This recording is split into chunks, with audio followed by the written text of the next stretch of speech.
ನಮಸ್ಕಾರ. ನಾನು ನಿಮ್ಮ ಭಾಗ್ಯನಾರಾಯಣ ಬೊಗ್ಗವರಪೋ. ನೀವು ನೋಡ್ತಾ ಇದ್ದೀರಿ ಸುದ್ದಿ ಸರ್ಕಲ್.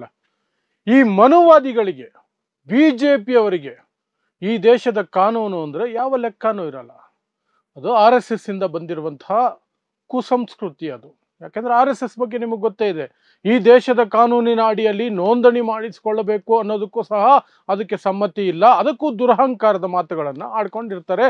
ಅಂತಹ ಬಿಜೆಪಿ RSS ಹಿಂದುತ್ವವಾದಿ ಮನುವಾದಿ ಮನಸ್ಥಿತಿಯ ಕೇವಲ ಮುಸ್ಲಿಮರನ್ನು ದ್ವೇಷಿಸುವ ಕಾರಣಕ್ಕಾಗಿಯೇ ಬಿಜೆಪಿಯಿಂದ ಟಿಕೆಟ್ ಪಡ್ಕೊಂಡು ಸಂಸದೆಯಾಗಿರುವಂತಹ ಕಂಗನಾ ರಾಣಾತ್ ಅನ್ನುವಂತಹ ಒಂದು ಮಹಿಳೆ ಸಂಸದೆ ತಾನು ಅದೇ ಹಿನ್ನೆಲೆಯಿಂದ ಬಂದಿರೋದು.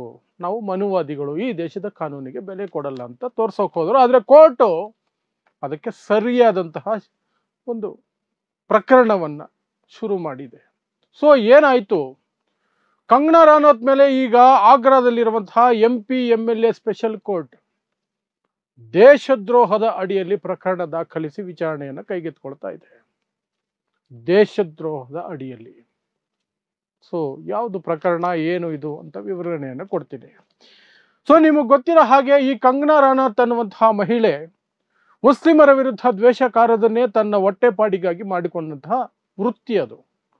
ಹವ್ಯಾಸ ಅಲ್ಲ, ಇನ್ನೇನೂ ಅಲ್ಲ, ವೃತ್ತಿ ಅದು. ಅದನ್ನೇ ವೃತ್ತಿ ಮಾಡಿಕೊಂಡಿದ್ದೆ. ಯಾಕಂದ್ರೆ ತನ್ನ ಸಿನಿಮಾಗಳು ಸಾಲು ಸಾಲು ಸೋಲ್ತಾ ಹೋದವು. ಯಾಕಂದ್ರೆ ಅದರಲ್ಲೂ ವಿಷಯನೇ ಇತ್ತು. ಸಾಮಾಜಿಕವಾಗಿ ಸಮಾಜವನ್ನು ಒಡೆಯುವಂತಹ ವಿಷಯ ಇದ್ದಿದ್ದರಿಂದ ಜನ ಅದನ್ನ ಚೀತು ಅಂತ ಉಗಿದು ಪಕ್ಕಕ್ಕೆ ಹಾಕಿದ್ರು. 10 ಕೋಟಿ 50 ಕೋಟಿ 100 ಕೋಟಿ ಹಾಕಿ ಸಿನಿಮಾ ಮಾಡಿದ್ರು ಸಹ 5 ಲಕ್ಷ 10 ಲಕ್ಷ ಕಲೆಕ್ಷನ್ ಆಗ್ತಿರ್ಲಿಲ್ಲ. ಪೂರ್ತಿ ಸಾಲದಲ್ಲಿ ಮುಳುಗಿ ಇರೋ ಹೋಟ್ಲು ಲಾಸಿಗೆ ಹೋಗಿ ಅಯ್ಯೋ ನನಗೆ ದಿಕ್ಕಿಲ್ಲ ಅಂತ ಬಿಜೆಪಿ ಮಡಿಲಿಗೆ ಹೋದಾಗ, ಬಿಜೆಪಿ ಗೊತ್ತೇ ಇದೆಯಲ್ಲ, ಮೊದಲಿಂದಲೂ ಸಹ ಕಂಗನಾ ರಾಣಾತ್ನ ಸಾಕೊಂಡು ಬಂದಿರೋದು ಬಿಜೆಪಿ. ಪದ್ಮಶ್ರೀ ಪ್ರಶಸ್ತಿ ಕೊಡ್ತಾರೆ, ನ್ಯಾಷನಲ್ ಅವಾರ್ಡ್ ಕೊಡ್ತಾರೆ. ಯಾಕೆ? ದ್ವೇಷ ಬಿತ್ತು ಅದಕ್ಕೆ. ಮುಸ್ಲಿಮರ ವಿರುದ್ಧ ದ್ವೇಷ ಕಾರುವಂತಹ ಚಿತ್ರಗಳನ್ನು ನಿರ್ಮಾಣ ನಿರ್ದೇಶಿಸಿ ನಟನೆ ಮಾಡೋ ಕಾರಣಕ್ಕಾಗಿ ಆಕೆಗೆ ಅದೆಲ್ಲ ಕೊಟ್ಟರು. ಕೊನೆಗೆ ಹಿಮಾಚಲ ಪ್ರದೇಶದ ಮಂಡಿ ಅನ್ನುವಂತಹ ಲೋಕಸಭಾ ಕ್ಷೇತ್ರದ ಟಿಕೆಟ್ ಕೊಟ್ಬಿಟ್ರು. ಈಗ ಗೆದ್ದು ಸಂಸದೆ ಬೇರೆ ಕರ್ಮ ಈ ದೇಶಕ್ಕೆ. ಇಂಥವರೆಲ್ಲ ಸಂಸದರು. ಆ ಮಹಾತಾಯಿ 2024ರಲ್ಲಿ ಒಂದು ಇಂಟರ್ವ್ಯೂಯಲ್ಲಿ ಮಾತಾಡ್ತಾ ರೈತರ ಪ್ರತಿಭಟನೆಗಳು ನಡೀತಾ ಇತ್ತಲ್ಲ, ಅವುಗಳ ಬಗ್ಗೆ ಪ್ರಸ್ತಾಪ ಮಾಡಿ, ಆ ರೈತ ಪ್ರತಿಭಟನೆಗಳ ಸಂದರ್ಭದಲ್ಲಿ ಈ ದೇಶದಲ್ಲಿ ಒಂದು ಸುಭದ್ರವಾದ ಸರ್ಕಾರ ಇತ್ತು, ಇಲ್ಲದೆ ಹೋಗಿದ್ರೆ ಈ ದೇಶವನ್ನ ಅವರೆಲ್ಲ ಸೇರ್ಕೊಂಡು ಬಾಂಗ್ಲಾದೇಶ ಮಾಡಿಬಿಡ್ತಿದ್ರು. ಆ ಪ್ರತಿಭಟನೆ ಹೆಸರಿನಲ್ಲಿ ಇದ್ದಂಥವರು ರೈತರಲ್ಲ, ಅವರೆಲ್ಲರೂ ಸಹ ದೇಶದ್ರೋಹಿಗಳು. ಆ ರೈತರ ವೇಷದಲ್ಲಿದ್ದವರು ಅಲ್ಲಿ ಕೆಟ್ಟ ಕೊಳಕ ಕೆಲಸಗಳನ್ನು ಮಾಡ್ತಿದ್ರು, ಪ್ರತಿಭಟನೆ ಹೆಸರಿನಲ್ಲಿ ರೇಪ್ ಮಾಡ್ತಿದ್ರು, ಮರ್ಡರ್ಗಳು ಮಾಡ್ತಿದ್ರು ಅಂತೆಲ್ಲ ಬಾಯಿಗೆ ಬಂದಂಗೆ ಆ ಅಮ್ಮ ಮಾತಾಡೋದು. ಸೊ ಅದರ ವಿರುದ್ಧ ರಮಾ ಶರ್ಮಾ ಅನ್ನುವಂಥವ್ರು ಕೇಸ್ ದಾಖಲಿಸೋಕೆ ಪೊಲೀಸ್ ಸ್ಟೇಷನ್ಗೆ ಹೋಗ್ತಾರೆ. ಪೊಲೀಸರು ಇತ್ತೀಚೆಗೆ ನಿಮಗೆ ಗೊತ್ತೇ ಇದೆಯಲ್ಲ ಯಾವ ನೀಚ ಮಟ್ಟಕ್ಕೆ ಇಳಿದು ಬಿಟ್ಟಿದ್ದಾರೆ. ಅವರು ಹಿಂದುತ್ವ ಪಡೆಗಳು ಹೇಳಿದ್ರೆ ಮಾತ್ರನೇ ಮಾಡೋದು.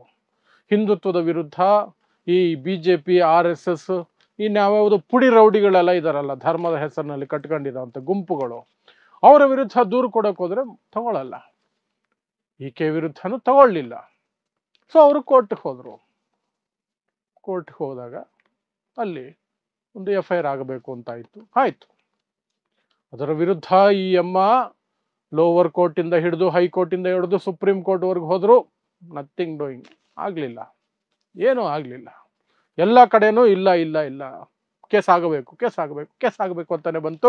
ಕೊನೆಗೆ ಈಗ ಆಗ್ರಾದಲ್ಲಿರುವಂತಹ MP MLAಗಳ ಸ್ಪೆಷಲ್ ಕೋರ್ಟ್ನಲ್ಲಿ ಈಕೆ ವಿರುದ್ಧ BNS ಸೆಕ್ಷನ್ 356, BNS ಸೆಕ್ಷನ್ 152 ಇದೆರಡರ ಅಡಿಯಲ್ಲಿ ಪ್ರಕರಣ ದಾಖಲಾಗಿ ವಿಚಾರಣೆ ನಡೆಸಬೇಕು ಅನ್ನುವಂತಹ ತೀರ್ಪು ಹೊರಬಿದ್ದಿದೆ. ಸೊ ಮುಂದಿನ ದಿನಗಳಲ್ಲಿ ಇದರ ವಿಚಾರಣೆಯನ್ನ ಶುರು ಮಾಡ್ಕೊಳ್ತಾರೆ ಕೋರ್ಟ್ಗಳು. ಸೊ ಈಗ ಏನೇನು ನಡೀತು ಅವಾಗ ಅಂತಂದ್ರೆ, ರೈತ ಪ್ರತಿಭಟನೆಗಳು ನಡೀತಿರ್ಬೇಕಾದ್ರೆ ಮೊದಲ ಹಂತದಲ್ಲಿ 2021ರ ಆಜುಬಾಜಿನಲ್ಲಿ. ಯಾವಾಗ ನರೇಂದ್ರ ಮೋದಿ ಸರ್ಕಾರ ರೈತರನ್ನ ಬಂಡವಾಳಶಾಹಿಗಳ ಗುಲಾಮರನ್ನಾಗಿ ಮಾಡಬೇಕು, ಅವರ ಕಾಲ ಕೆಳಗೆ ರೈತರನ್ನ ಹಾಕಿ ತುಳಿದು ಬಿಡಬೇಕು, ಅವರಿಗೆ ಏನು ಹಕ್ಕುಗಳು ಉಳಿಬಾರ್ದು ಈ ದೇಶದ ರೈತರಿಗೆ, ಎಲ್ಲವೂ ಸಹ ಬಂಡವಾಳಶಾಹಿಗಳ ಕೈಯಲ್ಲಿರಬೇಕು. ಅಂಬಾನಿ ಅದಾನಿಗಳು ರೈತರನ್ನ ಕಂಟ್ರೋಲ್ ಮಾಡಿ ರೈತರನ್ನ ಅಂಬಾನಿ ಅದಾನಿಗಳ ಕೂಲಿ ಆಳುಗಳನ್ನಾಗಿ ಮಾಡಬೇಕು. ಭೂಮಿ ಮಾತ್ರ ಅವ್ರ ಹೆಸರಲ್ಲಿ ಇಲ್ಲದೆ ಹೋದರೂ ಸಹ ಪೂರ್ತಿ ಒಡೆತನ ಅಂಬಾನಿ ಅದಾನಿ ಕೈಲಿಡಬೇಕು. ಅವರು ಒಂದು ಬದನೆಕಾಯಿ ಬೆಳೆದ್ರು, ಒಂದು ಟೊಮೊಟೊ ಬೆಳೆದ್ರು, ಅದರ ಬೆಲೆಯನ್ನ ಅಂಬಾನಿ ಅದಾನಿ ಅವರು ನಿಗದಿ ಮಾಡಬೇಕು. ಅವರು ಕೊಟ್ಟಷ್ಟು ಈಸ್ಕೊಂಡು ರೈತರು ಬಾಯಿ ಮುಚ್ಕೊಂಡಿರಬೇಕು. ಜೀವನ ನಡೆಸೋಕಾದ್ರೆ ನಡೆಸ್ರಿ, ಇಲ್ಲ ನೇಣಕೊಂಡು ಸಾಯಿರಿ ಅನ್ನೋ ರೀತಿಯಲ್ಲಿ ಒಂದಷ್ಟು ಕಾಯ್ದೆಗಳನ್ನ ನರೇಂದ್ರ ಮೋದಿ ತಗೊಂಬಂದ್ರು. ಪಾಪ ಅವರು ಏನ್ ಮಾಡ್ತಾರೆ, ಅಂಬಾನಿ ಅದಾನಿ ಸೇವೆ ಮಾಡಿಲ್ಲ ಅಂದ್ರೆ ನರೇಂದ್ರ ಮೋದಿಗೆ ರಾಜಕೀಯ ಭವಿಷ್ಯ ಇಲ್ಲ. ಇಷ್ಟು ವಯಸ್ಸಾದರೂ ಸಹ, ರಿಟೈರ್ಮೆಂಟ್ ಆಗೋ ವಯಸ್ಸು ಆದರೂ ಸಹ ಅಧಿಕಾರದ ಹಕ್ಕೆ ಬಂಡವಾಳಶಾಹಿಗಳ ಹತ್ರ ಹೋಗಿ ಈ ರೀತಿಯಾದಂತಹ ಅಗ್ರಿಮೆಂಟ್ಗಳು ಮಾಡ್ಕೊಂಡು ಬರೋದು ಈ ಸರ್ಕಾರ. ನಿನ್ನೆ ದೆಹಲಿಯಲ್ಲಿ ಬಾಂಬ್ ಬ್ಲಾಸ್ಟ್ ಆಗಿದ್ರು ಸಹ ಭೂತಾನ್ಗೆ ಹೋಗಿದ್ದು ದೇಶದ ಸಂಬಂಧಗಳನ್ನು ಒಳ್ಳೇದು ಮಾಡೋದಕ್ಕಲ್ಲ, ಅದಾನಿಗಲ್ಲೊಂದು ಪ್ರಾಜೆಕ್ಟ್ ಇದೆ, ಆ ಪ್ರಾಜೆಕ್ಟ್ನ ಓಕೆ ಮಾಡ್ಕೊಂಡು ಬರೋಕ್ಕೆ. ಇದು ನರೇಂದ್ರ ಮೋದಿ ಬಾಳು, ನರೇಂದ್ರ ಮೋದಿಯ ಬಾಳಿದು. ದೇಶದ ಪ್ರಧಾನಿ ಅಂತ ಅನ್ನಿಸ್ಕೊಂಡು ಇಂತಹ ಕೆಲಸಗಳಲ್ಲಿ ಬ್ಯುಸಿ ಇರೋದು 24 ಗಂಟೆ. ಅದರಲ್ಲಿ ಟೈಮ್ ಸಿಕ್ಕಾಗ ಎಲೆಕ್ಷನ್ ಅಲ್ಲಿ ಹೋಗಿ ಸುಳ್ಳು ಹೇಳೋದು, ದ್ವೇಷ ಭಾಷಣ ಮಾಡೋದು, ಇದು ನರೇಂದ್ರ ಮೋದಿ ಅವರ ಕತೆ. ಸೊ ಅಂತಹ ಒಂದು ಕಾಯ್ದೆಗಳನ್ನ ಯಾವಾಗ ರೈತರ ವಿರುದ್ಧ ತಂದ್ರು, ರೈತರು ಸಿಡಿದಿದ್ರು. ಅದರಲ್ಲೂ ವಿಶೇಷವಾಗಿ ಪಂಜಾಬ್ ಮತ್ತು ಹರಿಯಾಣದ ರೈತರು ದೊಡ್ಡ ಮಟ್ಟದಲ್ಲಿ ಸಿಡಿದಿದ್ರು. ಆಗಲೂ ಸಹ ಇದೇ ಕಂಗನಾ ರಾಣಾತ್ ರೈತರ ವಿರುದ್ಧ ಕೆಟ್ಟ ಕೊಳಕ ಭಾಷೆಯಲ್ಲಿ ಕಮೆಂಟ್ಗಳನ್ನು ಮಾಡ್ತಿದ್ರು. ರೈತರೆಲ್ಲ ಅವರು ಖಾಲಿಸ್ತಾನಿ ಉಗ್ರರು, ಅಲ್ಲೆಲ್ಲ ಕೊಲೆ, ದರೋಡೆ, ರೇಪು ಎಲ್ಲ ನಡೀತಾ ಇದೆ, ಈ ದೇಶಕ್ಕೆ ಅವರ ಆಪತ್ತು, ಅದು ಇದು ಕಥೆಗಳು ಹೇಳಿ ಹೇಳಿ ರೈತರ ವಿರುದ್ಧ ಇದು ಮಾಡಿದ್ದು. ಮತ್ತೆ ಕೆಲವು ಮಹಿಳೆಯರೆಲ್ಲ 100 ರೂಪಾಯಿಗೆ ಬರುವಂತಹ ಮಹಿಳೆಯರು ಅಂತ, ಅದರಲ್ಲಿ ಒಬ್ಬರು ವಯಸ್ಸಾದವ್ರನ್ನ ಫೋಟೋ ಹಾಕಿ, ಶಹೀನ್ ಭಾಗಲ್ಲಿ ಇದ್ದಂತಹ ಇದೇ ಮಹಿಳೆನೇ ಇಲ್ಲೂ ಇರೋದು ರೈತ ಪ್ರತಿಭಟನೆಯಲ್ಲಿ, 100 ರೂಪಾಯಿ ಕೊಟ್ಟರೆ ಎಲ್ಲಿಗೆ ಬೇಕಾದ್ರೂ ಬರೋ ಮಹಿಳೆ ಈಕೆ ಅಂತ. ಆ ಮಹಿಳೆ ಕೇಸ್ ಹಾಕಿದ್ರು, ಮಾನನಷ್ಟ ಮೊಕದ್ದಮೆ ಹಾಕಿದ ತಕ್ಷಣ ಕ್ಷಮೆ ಕೇಳಿ ತಿಂಗಳು ಕ್ಷಮೆ ಕೇಳಿದ್ರು. ಬಟ್ ಆ ಮಹಿಳೆ ಕ್ಷಮೆ ಒಪ್ಕೊಂಡಿಲ್ಲ. ಅದು ಸಹ ಮುಂದಿನ ದಿನಗಳಲ್ಲಿ ಕಂಗನಾ ರಾಣಾತ್ಗೆ ಆಪತ್ತು ಕಂಟಕ ತರುತ್ತೆ. ಸೊ ಇಷ್ಟೆಲ್ಲ ವಿಚಾರಗಳು ಒಂದೊಂದಾಗಿ ಈಕೆ ಬಿಲ್ಡಪ್ ಮಾಡ್ಕೊಂಡು ಹೋಗಿದ್ದು. ಆದರೂ ಸಹ ಹೇಗೆ MP ಆಗಿದ್ದು ಅಂದ್ರೆ ನರೇಂದ್ರ ಮೋದಿ ಕೃಪೆ, ಬಿಜೆಪಿ ಕೃಪೆ, RSS ಕೃಪೆ. ಯಾಕೆ? ಮುಸ್ಲಿಮರನ್ನ ದ್ವೇಷ ಮಾಡೋದಕ್ಕೆ ಒಂದು ಅಸ್ತ್ರ. ಅದು ಅಲ್ಲದೆ ಈ ರೈತ ಪ್ರತಿಭಟನೆ ಸಂದರ್ಭದಲ್ಲಿ, ಬೇರೆ ಬೇರೆ ಸಂದರ್ಭಗಳಲ್ಲಿ ನರೇಂದ್ರ ಮೋದಿ ಸರ್ಕಾರವನ್ನ ಹೊಗಳೋದು. ಯಾವ ಮಟ್ಟಕ್ಕೆ ಅಂದ್ರೆ 1947ರಲ್ಲಿ ಗಾಂಧಿಯವರು ತಂದಂತಹ ಸ್ವಾತಂತ್ರ್ಯ ಅದು ಭಿಕ್ಷೆ ರೂಪದಲ್ಲಿ ಪಡ್ಕೊಂಡಿದ್ದು. ನಮಗೆ ನಿಜವಾದ ಸ್ವಾತಂತ್ರ್ಯ ಬಂದಿದ್ದು ನರೇಂದ್ರ ಮೋದಿ ಪ್ರಧಾನಿ ಆದಾಗಲೇ 2014ರಲ್ಲಿ ಅಂತ ಹೇಳುವಷ್ಟು ನೀಚ ಮಟ್ಟದ ಮನಸ್ಥಿತಿ ಇರುವಂತಹ ಮಹಿಳೆ ಈ ಕಂಗನಾ ರಾಣಾತ್. ಮತ್ತೆ ರೈತರು ಪ್ರತಿಭಟನೆ ಮಾಡ್ತಿರ್ಬೇಕಾದ್ರೆ ರೈತರ ವಿರುದ್ಧ ಇಡೀ ದೇಶವನ್ನು ಎತ್ತಿಕಟ್ಟುವ, ಜನರನ್ನು ಎತ್ತಿಕಟ್ಟುವಂತಹ ನೀಚತನಕ್ಕೆ ಇಳಿದಂತಹದ್ದು ಕಂಗನಾ ರಾಣಾತ್. ಏನಂತ ಹೇಳಿದ್ದು, ಇವರೆಲ್ಲರೂ ಸಿಖ್ಖರು, ಇವರು ಖಾಲಿಸ್ತಾನಿಗಳು, ಇವರನ್ನ ಇಂದಿರಾ ಗಾಂಧಿನೇ ಸರಿಯಾಗಿ ಹ್ಯಾಂಡಲ್ ಮಾಡಿದ್ದು, ತನ್ನ ಕಾಲ ಕೆಳಗೆ ಇಟ್ಕೊಂಡಿದ್ರು ಇಂದಿರಾ ಗಾಂಧಿ ಅಂತ ಒಂದೇ ಒಂದು ಸಂದರ್ಭಕ್ಕೆ ಬಳಸ್ಕೊಂಡು ಇಂದಿರಾ ಗಾಂಧಿಯನ್ನ ಹೊಗಳಿದ್ದು. ಯಾಕೆ? ಆ ರೈತರನ್ನ ಬೈಯೋದಕ್ಕೆ. ಇಂತಹ ಕೊಳಕು ಸ್ಟೇಟ್ಮೆಂಟ್ಗಳು ನಿರಂತರವಾಗಿ ಬರ್ತಾನೆ ಇತ್ತು. ಅಂತಹದ್ರಲ್ಲಿ ಸಂಸದೆಯಾದ ನಂತರ ಚಂಡೀಗಢ ಏರ್ಪೋರ್ಟ್ಗೂ ಹೋದಾಗ ಅಲ್ಲಿದ್ದಂತಹ CISF ಮಹಿಳಾ ಸಿಬ್ಬಂದಿ, ರಕ್ಷಣಾ ಸಿಬ್ಬಂದಿ, ಆಕೆ ಹೆಸರು ಕುಲ್ವಿಂದರ್ ಕೌರ್, ಇದೆಲ್ಲ ಗಮನಿಸ್ತಾ ಇದ್ರು ಅನ್ಸುತ್ತೆ. ಆಕೆಯು ಸಹ ರೈತರ ಮಗಳಂತೆ. ಬಂತು ನೋಡಿ ಸಿಟ್ಟು, ಏರ್ಪೋರ್ಟ್ ಅಲ್ಲ ಪಠಾರ್ ಅಂತ ಹಾಕಿದ್ರು. ಕಂಗನಾ ರಾಣಾತ್ ಕೆಂಪಾಗೋಯ್ತು, ಸರಿಯಾಗಿ ಬಿತ್ತು ಮಾತ್ರ. ಅದು ತಪ್ಪು ಆಕ್ಚುಲಿ, ಸೆಕ್ಯೂರಿಟಿಗೆ ಅಂತಿರೋರು ದಾಳಿ ಮಾಡೋದು. ಬಟ್ ಈಕೆಯ ವರ್ತನೆ ಎಂಥವರನ್ನು ಯಾವ ಮಟ್ಟಕ್ಕೆ ತಗೊಂಡು ಹೋಗುತ್ತೆ ಅನ್ನೋದು ನೋಡಿ. ನಂತರ ಆಕೆಯನ್ನೇನೋ ಸಸ್ಪೆಂಡ್ ಮಾಡಿದ್ದಾರೆ, ಬಟ್ ಕೇಸ್ ಆಗಿಲ್ಲ ಆ CISF ಕಾನ್ಸ್ಟೇಬಲ್ ಮೇಲೆ. ಅದು ಏನಾಗಿದೆ ಅನ್ನೋದ್ರ ಬಗ್ಗೆ ಆ ನಂತರ ಯಾವುದೇ ಸುದ್ದಿ ನಮಗಿಲ್ಲ. ಬಟ್ ಅಂತಹ ಸನ್ನಿವೇಶಗಳನ್ನು ಕ್ರಿಯೇಟ್ ಮಾಡಿದ್ದು ಕಂಗನಾ ರಾಣಾತ್. ಸೊ ಇಂತಹದನ್ನೇ ಮಾಡ್ಕೊಂಡು ಬಂದು ಈ ಕೇಸಲ್ಲೂ ಸಹ 6 ಸಮನ್ಸ್ಗಳನ್ನು ಕೊಟ್ಟಿದೆ ಕೋರ್ಟ್ಗೆ ಬರ್ಬೇಕು ನೀನು ಅಂತ. ಬರಲ್ವೇ?